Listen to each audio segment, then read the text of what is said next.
Okay, and we're going to look into spiritual development and desires. One of the things I want people to get more acquainted with is finding different options for their desires. Say you want to go on a trip. You want to travel from one area to the next. You may actually not have the money to do this, the finance to do this, but you may not necessarily need money. There may be other options. A friend can bring you. Somebody else could just pay for it. There's all sorts of, I've come across stories where people actually went to companies. They went to car companies, and the car company would loan them a car to drive it. It was a rental car, and they needed to ship the car to a different state, and they allowed the person the opportunity to do that. Whatever your goal and desire is, there's a way to do this without having to spend money. And think of your goal and think of what your goal is and start looking at alternative options to find that success. Create that opportunity and create that success in whatever way possible. And a lot of people feel stagnant right now.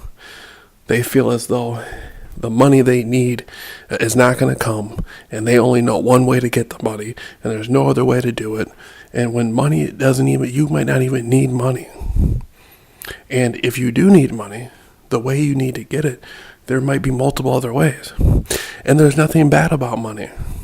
Usually when people have a wealth of knowledge, they have their health is good, they have a wealth of health, they have financial wealth. There's multiple different aspects of wealth. But I want to encourage people at this time to get more involved with their goals and their desires and build new opportunities.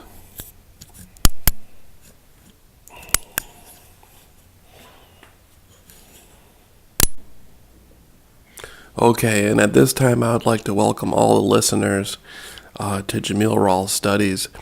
And we're going to start off with a prayer. We're going to ask the Spirit, the spiritual matrix of creation, the infinite of the universe, to watch over everybody who's listening, their family members, their friends, their coworkers, neighbors, whoever you got in your life around you. We're doing a prayer, a cleansing prayer, a healing prayer, to exercise and get the negativity out of the atmosphere, get the negativity out of the way. A lot of people are at a lot of people have disease. And the word disease comes from a dis-ease, a distance. They're not at ease, a distancing away from the ease. They're at dis-ease. They're not in peace. They're not in comfort. They're not in harmony. That's where the idea of disease comes from. Anytime you're off balance, so to speak. And what I want to do right now is ask people to imagine a bluish white sphere of energy around yourself. Okay. And breathe in through your nose and out through your mouth.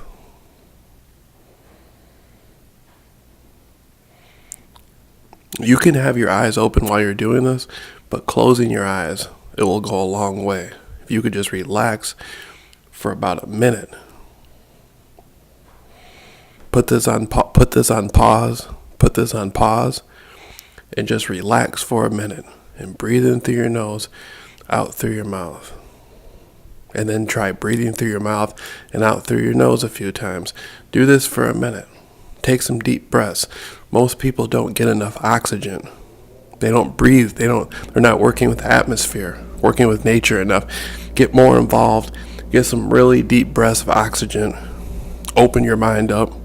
Relax. Imagine a bluish white light around you. And enjoy that meditation. You can also imagine that's an energy, a soothing energy, a very familiar energy to most people who like to relax in an essence of love and joy. A good healing remedy would be to imagine the color purple. Imagine yourself in a sphere of purple. In a sphere of purple, breathing purple. Purple is very healing. It's a very healing energy. And so now I'm going to move on. And a lot of the times people have in their mind, they want to accomplish goals and accomplish things. And their belief structure and their belief systems are preventing them from doing it. Say there's a goal you want to accomplish. You want to meet some new person. You want to get close to them. You want to be friends with them. You want to work with them. You want to start a project with them. You might want to have a relationship with them. That's what you want, but you have a contradicting belief that you cannot accomplish that there's something wrong with you.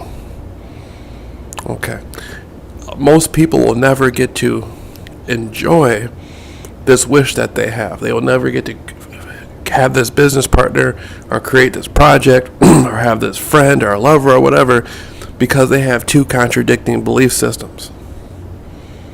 So the metaphysical mentoring that I'm doing is urging people to confront their belief systems. What is it about you that you really believe that you cannot accomplish something, and get into that. Figure out who gave you that belief? Who gave you that belief? Was it your mother? Was it your father? Was it just you picked it up from your teachers and just something is subliminal? You subliminally picked this up growing up as a child? Meditation's number one. I'm going to be moving on now.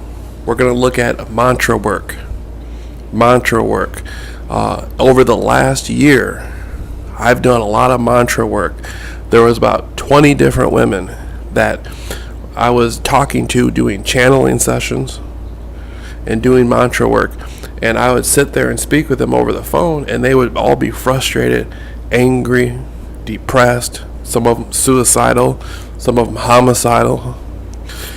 And I would sit there and speak with them privately on the phone. And to get them in balance, I would always do a mantra meditation where we would just pause for a second, and I would say, "Can I do a mantra with you?" Some of them would know what a mantra was. Other of them had no idea what it was. Most of them did know what. Most of them had heard of it or were familiar with it. And I would say, "Yeah, it's a mantra," and we're gonna say,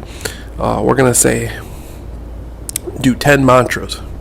We're gonna do these mantras, and we would sit down, and we would say, we are love and light.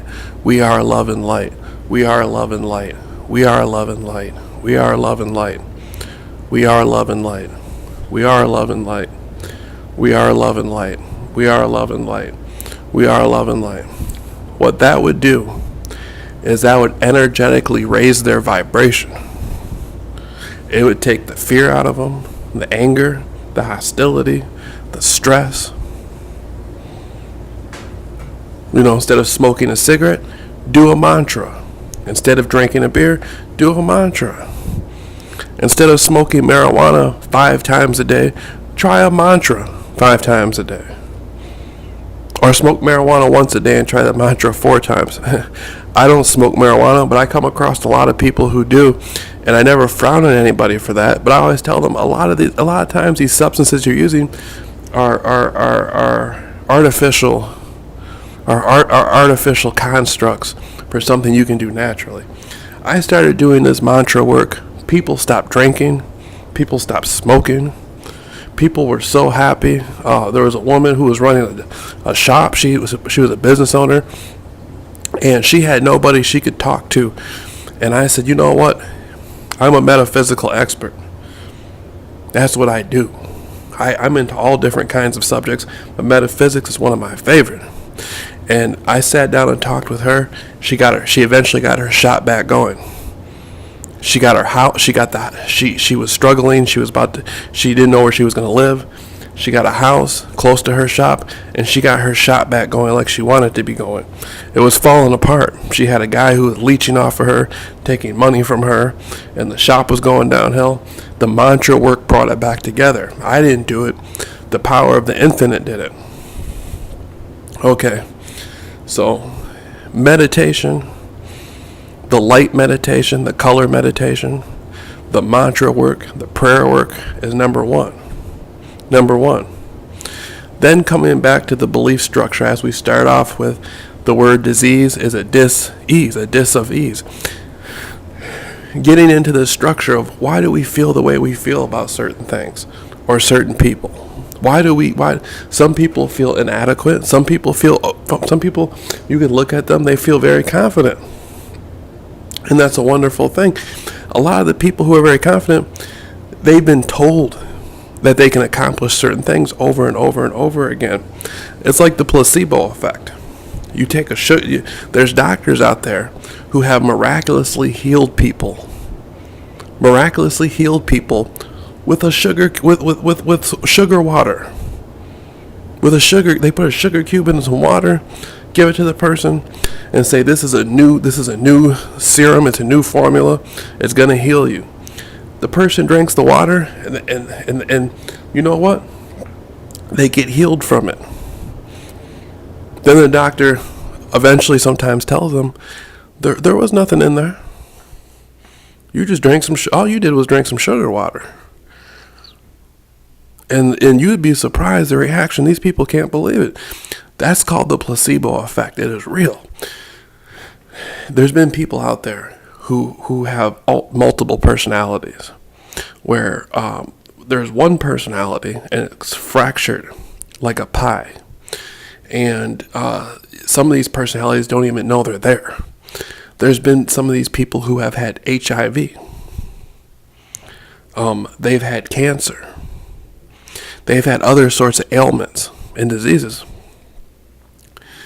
They switched personalities.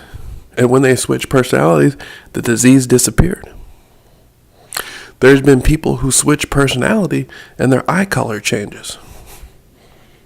And the modern medical field knows about this. They know about this. See, this is I work with strong metaphysical knowledge. And my goal is to be able to build people to the point to where they can do things themselves. Now, words have power in them. Words have power. Like when somebody says they're doing a spell on somebody, you say, we're going to do this spell. Look at what they're doing. A spell, writing, words. Okay, we're back, and this is Metaphysical Mentoring. And we're going to get back into the meditation. Purple is a healing meditation. Imagine yourself in a sphere of purple. Breathe in the purple. Breathe out the purple. Breathe in through your nose, out through your mouth. In through your nose, out through your mouth. In through your nose, out through your mouth. Try this about 20 times. Healing, deep meditative breaths. Then try the mantra. Say to yourself, vocally and verbally, out loud. Say, I am love and light. I am love and light. I am love and light. I am love and light. I am love and light. I am love and light. I am love and light. I am love and light. I am love and light. I am love and light. I am love and light. You keep going like that. It will raise your energy and raise your frequency. There was about 20 different women that I spoke with over the course, the beginning of about around this time last year. Around this same time last year, there was about 20 different women that I spoke with, and I did channeling work for them. I'm an intuitive. I channel chakra spirits for people. Individuals have 7 chakras, and for each chakra, there's a soul being, a spiritual being, spirit guide, if you call it. There's many more spiritual guides than just 7, but for each chakra there is one. And I would channel the individual's spirit guide for them. I channel my own spirit guides all the time. Somebody else comes along, I can channel their spirit guide for them, their chakra spirit guide. If they have ancestral spirits, I can get in contact with those spirits. I would do mantra work with these women. It would bring the stress level down. They wouldn't smoke cigarettes as much. They wouldn't drink alcohol as much. They wouldn't smoke. There was a need. Some of them smoked marijuana. They didn't need to smoke as much. Some of them even stopped. This metaphysical work that I do works with the spiritual matrix of the individual psyche. You know, you can go to a doctor and get a psychological profile, but can you get a spiritual profile?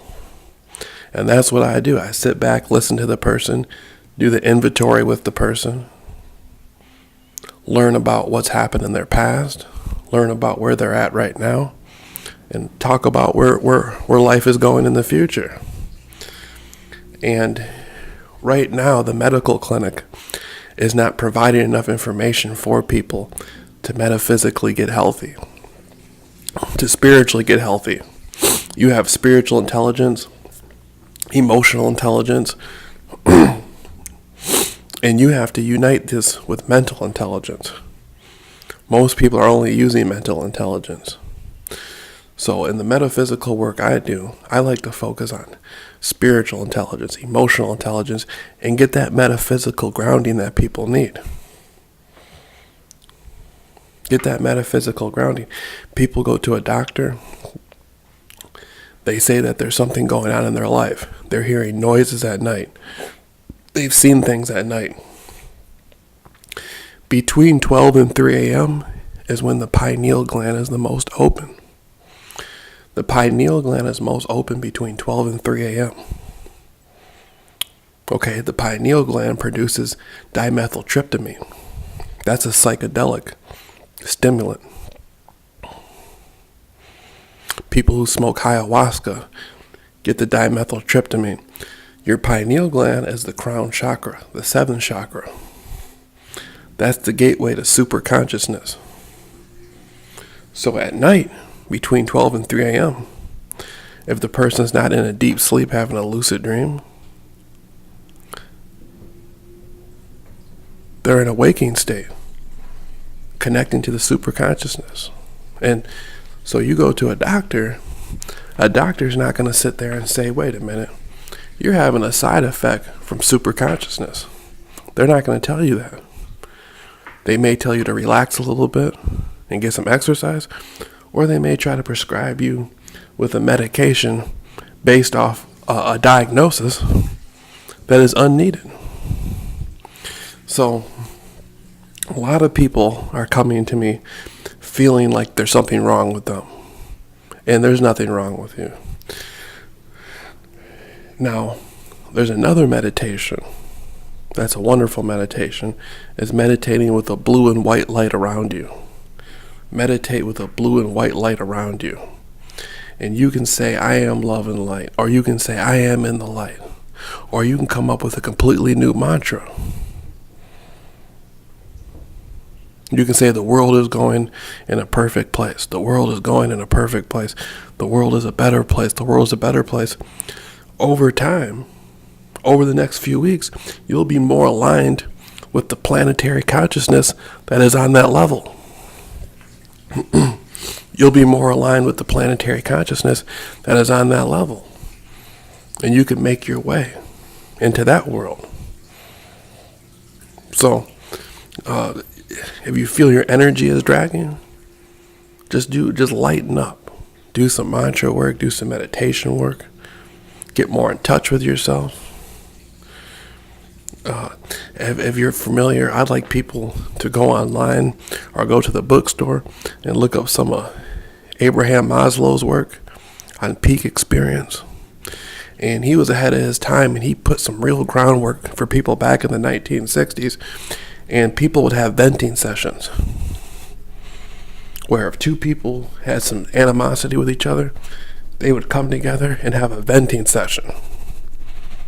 And both say what they wanted to say to each other and then shake hands afterwards and move on. And it was a healthy way of dealing with things. A lot of people are walking around with hostility who need a venting session. And even if they can't have a venting session with the person that they have the disagreement with, they can find somebody to play the part. They can find somebody to play the part. There's a lot of ways you can deal. There's a lot of ways you can deal with life.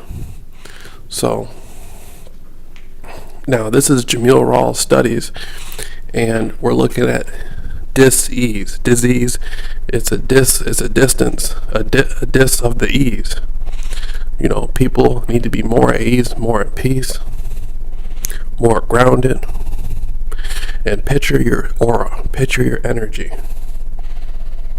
Picture yourself with a blue and whitish sphere of light around you, and feel that energy going into the ground, into the earth, into the magnetic power of the earth. Now, most people walk on the city. They don't go out into nature and walk. They don't go out, when you get a chance, take off your shoes and go put your feet in some mud. Go do some gardening work or go to the park and walk around with no shoes on the grass. Get into the dirt if you can. Get connected with the earth. Walking on the earth will get you electromagnetically connected to the earth's core vibration. Walking on the city is a different thing. Take off those shoes. Get out of town. Go on a hiking trip. Go enjoy yourself. People are contacting me right now, and they want to talk on the phone. I say, let's get involved. Come pick me up. Come fly to where I'm at. Let's get involved with the earth. Let's work some real metaphysical stuff. Emails can only go so far. Some people need mentoring. They need a guide in their life. Not everybody has 10, 15, 20 years to go sit in a library and read books and pay for classes and courses to travel and talk to people. Some people just need a guide, somebody who's already been there and done that. Okay? So, that's number one. Now, hand mudras are a beautiful way of dealing with stress and dealing with life. I would like for people to look into a book. If you can get to the library, they have a book of hand mudras, or you can go on the internet and just Google hand mudras, M-U-D-R-A-S, and there's hand mudras that relieve stress. It's a form of yoga. Okay. Work with some of these hand mudras. Enjoy these hand mudras and relieve stress. Relieve stress. Okay.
Okay, and I'd like to welcome everybody to Jameel Rawls Studies. Tonight, what we're going to be doing is going over a very interesting topic: society. And there was a film that I had in mind that I wanted to describe to people during this short lecture, and it's a film called Society. It was a film back in 1989. Within the film, it was about a young, maybe it was 88, 89, around that area. Within the film, it was a young man who lived in Beverly Hills, and he lived around a family. He didn't live around, he lived with a family. He was a part of a family, and they all were different than him. They all acted different, they looked different, and it turns out he was adopted. The name of the character in the movie was Bill Whitney. That was his name in the movie, Bill Whitney. And Bill Whitney went to Beverly Hills High School. He had a beautiful sister, nice-looking mother, nice father. But these people were strange.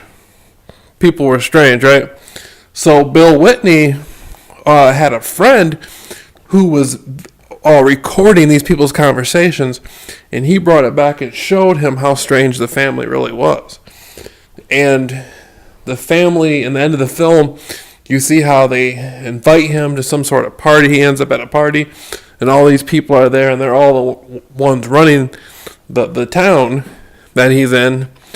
And throughout the whole film, there was a feeling that you knew they were going to turn on him. They turned on him at the party. It was a really weird scene. A lot of people in today's world feel like that. They feel a lot like Bill Whitney in the film. In the alternative research community, increasingly, there's more and more people who are coming forward, who are contacting me and letting me know, communicating to me that they're being told that they're crazy. They're being told that there's something wrong with them. And in fact, sometimes these people feel crazy. If you feel like this, you may feel that you're going out of your mind. No one will accept your views. And basically, what's happened is society has become outdated. The social model in society, the thinking is still about the same thinking that you would see in the 1980s. Realistically, some of its society's thinking is about the equivalent of the Middle Ages. There's people, believe it or not, there's people right now walking around who have viewpoints of society that are going back to the Middle Ages. Their belief systems are going back to the Middle Ages. And most people have the mindset in the West from the 80s, some of the people from the 50s, but there's still people walking around whose minds have not changed. The minds of a lot of people have not changed too much from the Middle Ages. And we're seeing an increase in people being told. We're seeing a social cultural phenomenon of the medicalizing of normal behavior. Normal behavior is being medicalized. Children are growing up, normal children are growing up and being told that they're hyperactive, that their attention span's off, that there's something wrong with them, and they have normal behavior and they're being medicalized. They're being given drugs. You have adults who've never had any symptoms or any signs of any psychological issue, and they're being told that there's something wrong with them and that they're off. Why would somebody wait their whole life to be crazy? That doesn't make much sense to me. You wait till you're 40 years old or 30 years old to be crazy? That doesn't make a lot of sense. But that's what's happening. And there's a cultural matrix that people are waking up to. People are waking up to a cultural matrix and realizing that everything they've been told is false. Nothing works anything like the way they think it did. People are starting to realize that things like extraterrestrials, things like the paranormal, ghost, interdimensional beings, that may be a reality. There's people who hear noise in their house late at night. They see things in their house late at night. And one of the things that's been happening is consciousness has been sped up. Between 12 and 3 a.m., that's when your pineal gland is most active. That's dimethyltryptamine that naturally comes out of your pineal gland. That's the same chemical, DMT, that people use who smoke ayahuasca and take other sorts of other sorts of drugs where there's DMT in them. Your crown chakra governs your pineal gland, the seventh chakra. And so late at night, people will get a feeling, they're being watched in their room at night. They see things, they hear things, and they're being prescribed medication for that. They're being told that they're crazy and they're off and being given medication. In reality, what's happening is natural. What's happening is natural. Their natural heightened senses are opening up, and they're perceiving reality in a different sense.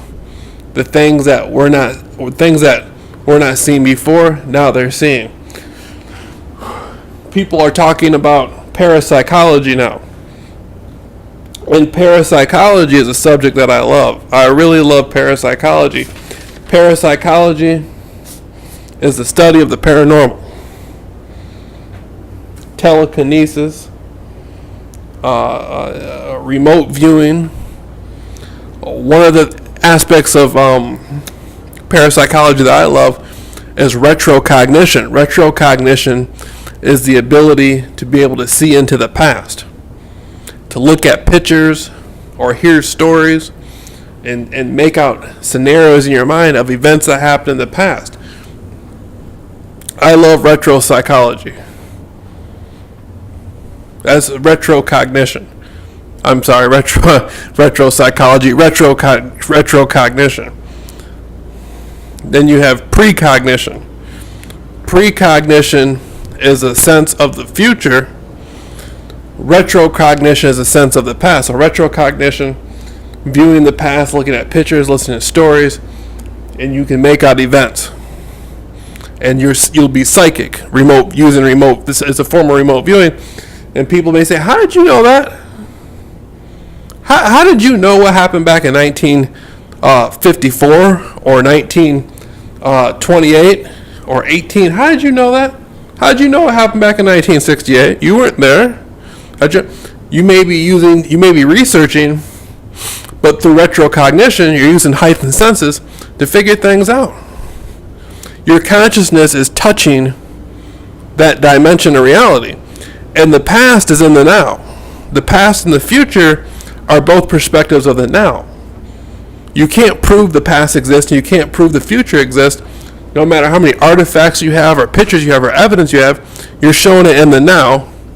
So in essence, what we perceive to be the 1954 or 1928 or 68 is simultaneously occurring right now. Those worlds are right here, right now. So through retrocognition, you're examining an aspect of the present that you're viewing as being the past. That's the metaphysics that go along with it. Precognition is the future. A lot of people do this through psychic dreaming. People have dreams about events before they happen. That's psychic dreaming. Okay. Psychic dreaming. Okay. So, looking at parapsychology, we can learn a little bit more about ourselves and about society. Now, in parapsychology, there's the concept of the metaparticle. The metaparticle is the psychic signal that is used by the individual who's picking up on information in the past or the future, or through ESP, extrasensory perception, communicating a psychic message using a psychic signal. And the metaparticle is now known as the tachyon particle. Okay. And through meditation, this can be utilized in many different ways to learn more how to prepare ourselves for the future. The more we know of the past, the more we know of the present, then we can prepare ourselves for the future. Now, parapsychology has been used all over the world by many different people. It was used in the Soviet Union very effectively. There was a woman named Larissa Vilenskaya, who had a show many years ago dealing with fire walking and psychic healing, where she would show how fire walkers could walk on fire without being burnt. People could put swords through their neck without being cut. And she was showing through the practice of Reiki how people could heal people. And there's also a subject called psychic surgery. That's been a recent phenomenon. Nevertheless, parapsychology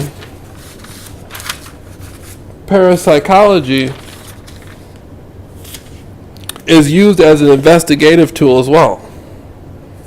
There's a lot of skilled professional detectives out there who have gone to parapsychologists to study and learn what is going on, to learn more about what is going on in the present.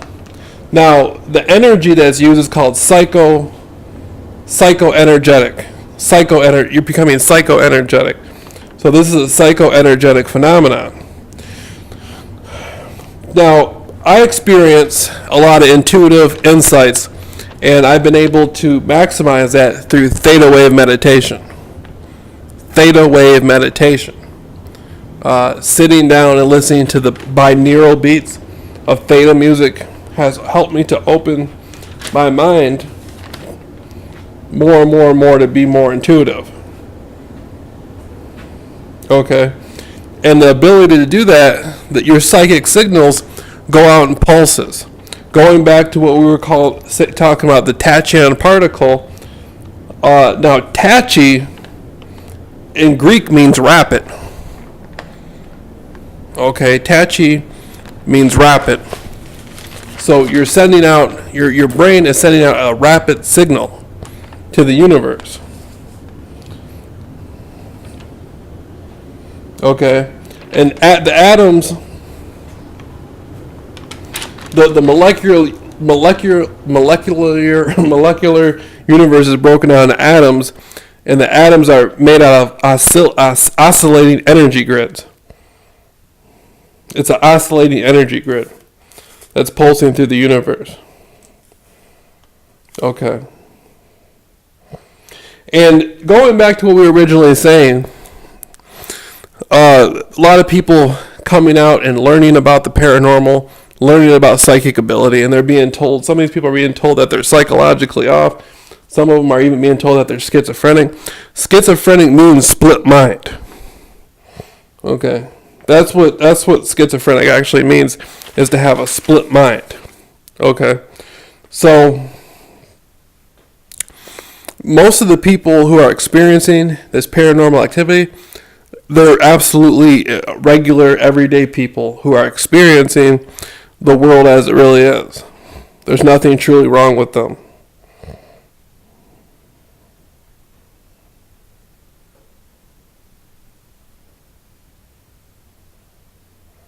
Right. There's nothing truly wrong with them.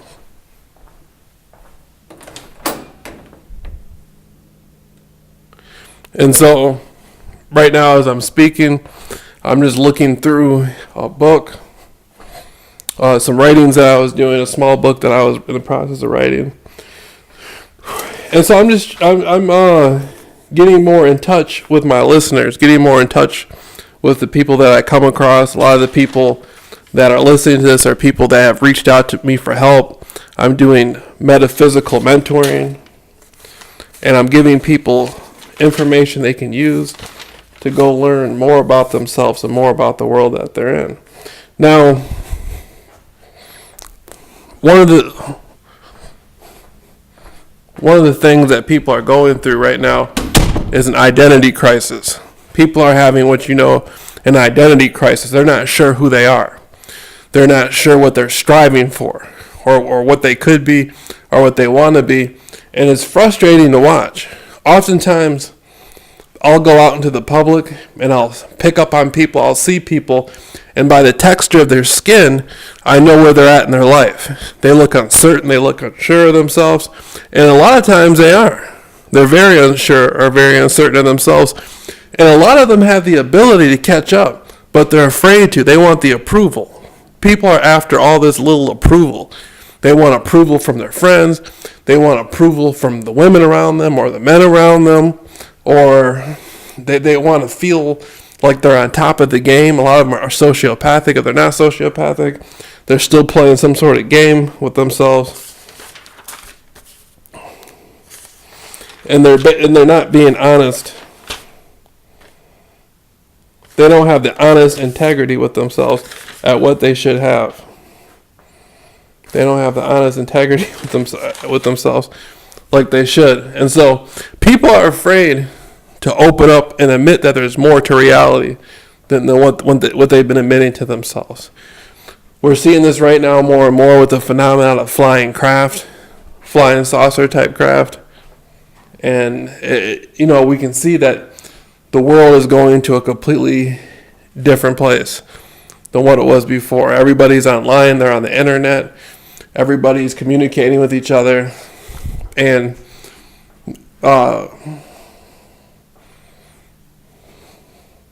it's a new earth that people are moving towards. People are moving towards a new earth. And whatever that means for the person that's moving in that direction.